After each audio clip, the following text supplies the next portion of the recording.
바이든 미국 대통령의 어떤 경제 정책을 긍정적으로 평가하는 유권자들이 소폭 올랐다라는 거죠. 유권자들이 바이든의 경제 정책에 대해서 어느 정도 좀 웜해졌다라는 그런 얘기죠. 그러나 여전히 이 인플레이션, 고물가에 대한 부정 여론이 견고하게 유지되다 보니 재선 가능성 여전히 뭐 안개 속이라는 그런 평가죠. 그리고 전체 어떤 경제 정책에 있어서는 바이든 대통령보다는 경쟁자 도널드 트럼프 전 대통령 선호하는 비율이 여전히 더 높다더라라는 그런 얘기입니다. 지난 16일이었었는데요. 파이낸셜 타임스에서 시행한 여론조사에 따르면요. 바이든 대통령의 어떤 경제 문제를 처리하는 방식에 대해 동의한다라고 답한 유권자 비율이요. 지난달 대비 꽤 많이 올랐어요. 5% 올라서 41%, 요 40% 좀 더 높아졌죠. 바이든의 이 경제 정책에 대한 지지율이 많이 올랐다는 거죠. 그래서 직전 조사 같은 경우는요. 경제 상황이 나아졌다라는 그런 인식은 있었으나 그에 대해 바이든 대통령 덕이다라고 하는 그런 것들은 그다지 오르지 않았었는데 꽤나 큰 변화로 주목할 만하다라고 하는 건데요. 다만 이제 부정적인 여론은 뭐 여전히 더 높습니다. 결국 뭐 여전히 이 부정 평가가 더 높죠. 그래서 결국 그 말은 경제 정책에 대해서 동의하지 않는다라고 하는 그런 뭐 비율이 여전히 더 부정적인 여론으로서 높은 것이고 뭐 그렇습니다. 그리고 또한 직무 수행 능력에 있어서도 지지하지 않는다라는 노에 해당되는 게 여전히 더 높은 그런 상황인 거고요.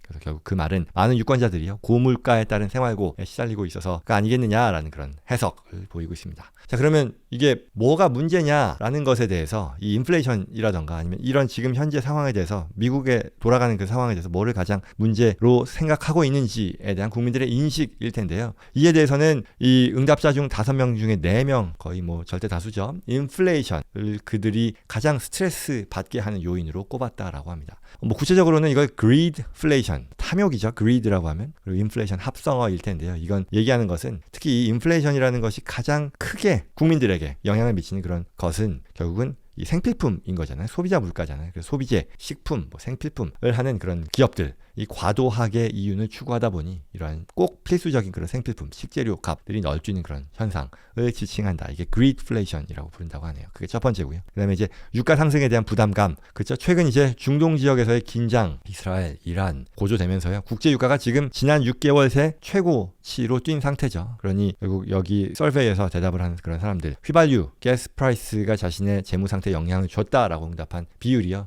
훨씬 더 올라서 절반 이상이 이에 대해 고통을 느끼고 있다라는 그런 언급을 했고요.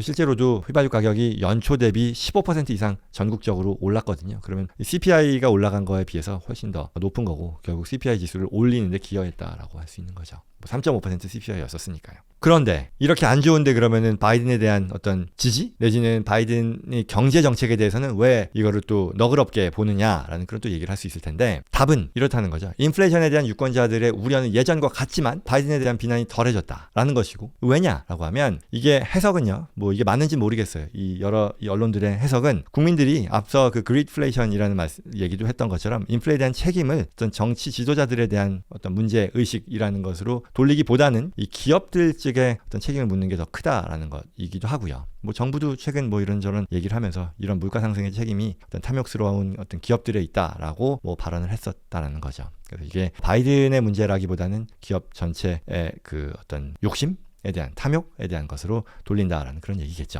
그래서 또한 이 바이든 대통령의 현재 지지율이 늘어난 데 대해서도요. 이게 특히 주목할 만한 것은 전통적인 바이든의 지지층이었었던 흑인, 뭐 히스패닉, 뭐 여성, 그리고 10대, 20대 등에 있어서 그런 유권자 집단에서 눈에 띄는 상승세를 보였다라는 거죠. 그래서 그런 부분들을 신문은 언급하고 있습니다. 그리고 또 정책적인 면에 있어서도요. 최근 지지율을 높일 만한 여러 가지가 있었는데 특히 최근에 유명했었던 것이 법무부에서 이 애플에 대해서 이 반독점 소송이 있었잖아요. 그래서 이걸 제기하면서 꽤 높은 수준의 지지를 확보했다는 거죠. 그 밖에도 뭐 고소득, 뭐 자산가들을 대상으로 한 증세 계획 같은 것들을 이 정책 기조로 내세우다 보니 여기에 대한 지지율이 거의 70%, 80% 가량의 지지를 보이는 것이 바이든에 대한 지지율을 전반적으로 높이는 데 기여한 건 아닌가라는 그런 얘기를 또 하고 있습니다. 다만 뭐 여기까지이고 다만 여전히 트럼프 전 대통령의 지지율이 바이든 대통령보다는 높다라는 것이고요. 특히 또 경제 문제 처리 능력에 있어서도 바이든 대통령보다 트럼프 전 대통령을 신뢰한다라고 답한 비율이 41%이고요. 바이든을 더 신뢰한다라고 답한 비율은 35%에 그쳤다라고 하네요. 그래서 결국 상대적으로는 더 높은 지지율을 받는 것이고 그래도 뭐 절대적인 어떤 지지 내지는 절대적인 평가로 간다면 전체 유권자의 절반가량인 46%가 둘 다 못 믿었다라는 그런 얘기를 했다고 하네요. 그리고 이제 마지막으로 뭐 전체 일반 대선 후보 지지율 과 관련해서는요, 뭐 넥앤넥이라고 하잖아요. 다시 이 바이든 대통령이 픽업했다라는 그런 얘기인데요. 격차를 굉장히 좁혔다라고 합니다. 뭐 near even split이니까요. 뉴욕 타임스와 CNN 등이 이제 계속 여론조사를 하고 있는데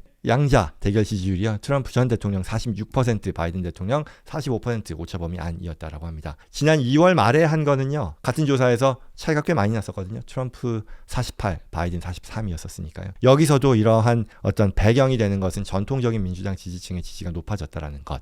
얘기한 것이고요. 그러다 보니 뭐 예전 2월달 조사에서만 해도 20년도에 대선에서 바이든을 찍었던 응답자의 83%가 이번에도 지지할 거라고 했는데 그 비율이 90%로 높아졌다라고 하고요. 뭐 반면에 트럼프 전 대통령 같은 경우는 다시 그를 뽑겠다라고 했던 비율이 오히려 더 낮아졌다라고 합니다. 97%였었는데 2월 말 조사에서는, 근데 이번 조사에서는 94%로 낮아졌다.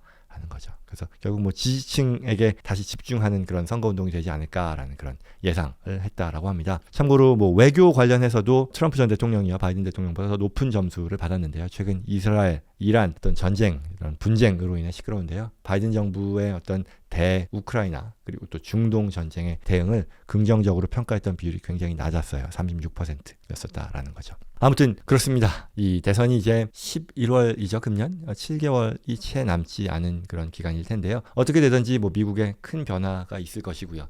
뭐 우리 한 명 한 명의 삶에도 굉장히 큰 변화를 가져오겠죠. 영향을 미치는 그런 사안이잖아요. 그래서 최근 이 대통령 선거와 관련해서 나온 뉴스를 한번 가볍게 다뤄봤습니다.